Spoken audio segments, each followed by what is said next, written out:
there's a lot of ways that you can really dive into a lot of these tools and really engage and connect with people. And that's really the spin that I want to talk about today, is not how to use it, but really that relationship building.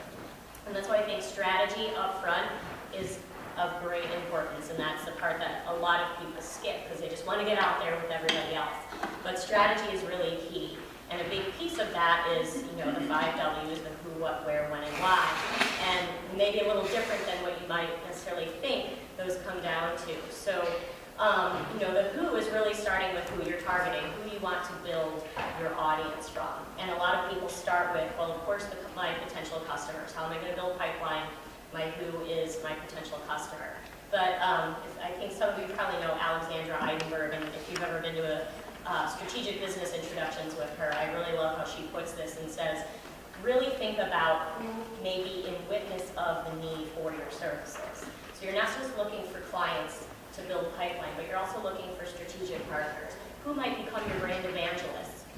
So think of that, whoever might be a witness to the need for your services. And that really can build a broader audience, because if those people are sharing your material and your ideas and your concepts, the people around them are also going to see that and then kind of get on board with you. So the next one is the what. And this isn't about what do I want. It's about what do those people need. Think about those other people. What are their problems? What are their issues? What are their concerns? That's what you want to speak to. You don't want to speak to the fact that what I want is some business, so I'm going to tell you to go to this website and go buy from me. And you want to think about, what do these people in my target audience want? What do they need? What's going to help their lives become a little bit easier, more efficient? How can I support them? That's what gives you then the material that you want to work with to put out there and share with your audience. That will engage them back to you. And then the where. Where are they hanging out? Online. Here, we're all hanging out here right now, so you know who you want to find at Flourish, you know where to go. But online, where might they be? This might depend on the kind of industry they're in, the demographic. Are they on Facebook? Are they on Twitter? Do they like videos? They're on YouTube. Are they on LinkedIn? You may have different pools of audiences that you're targeting that might be in these different locations. So putting a strategy together is going to help you possibly put them into different categories and then identify for those categories which platforms are relevant for you to use. And maybe you just kind of start with one. So if you know it's a group of people that are very dedicated and focused on LinkedIn, then you get there and you participate in the groups and discussions that they are participating in.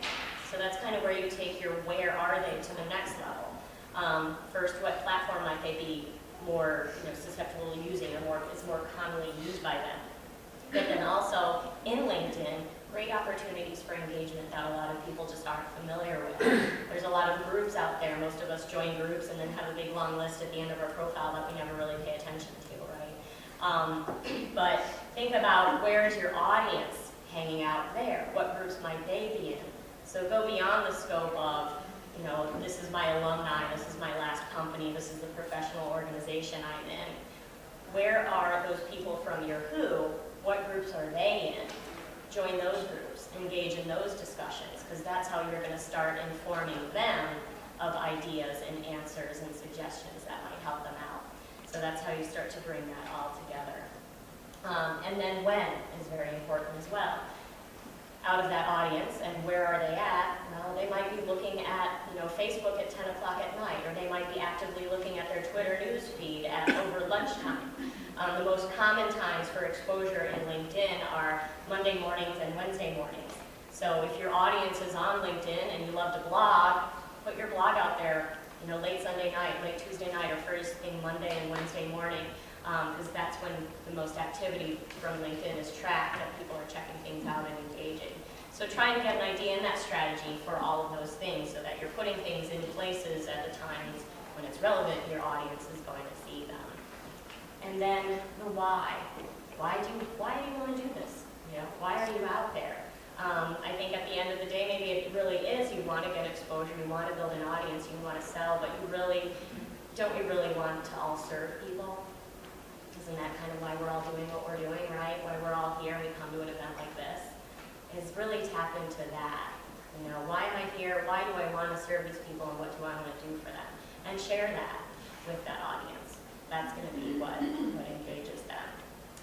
And then from that, a big key with the strategy is also your values, which lead to sort of your mission. And that can be a combination or two separate of your personal values, why you do what you do, what's meaningful and important to you, translating that into your mission of your business. And really, in social media, what's great is you can be your brand. You can have just your businesses out there. Your business can be you, or you can have kind of a blend of that, and that's up to you. But really tapping into what your core values are and why you're doing what you're doing. These things are going to translate into the voice you use online and the message that you're getting out to people. And if that message is authentic and genuine and isn't coming from I have to blast as many people with my URLs, or isn't coming from a place of scarcity, but it's really coming from a genuine place of your values, your core mission, that message and that voice is going to attract people. And that's why attractive marketing is so powerful in social media. Do you have any questions at this point? Feel free to stop me along the way. I could talk about this all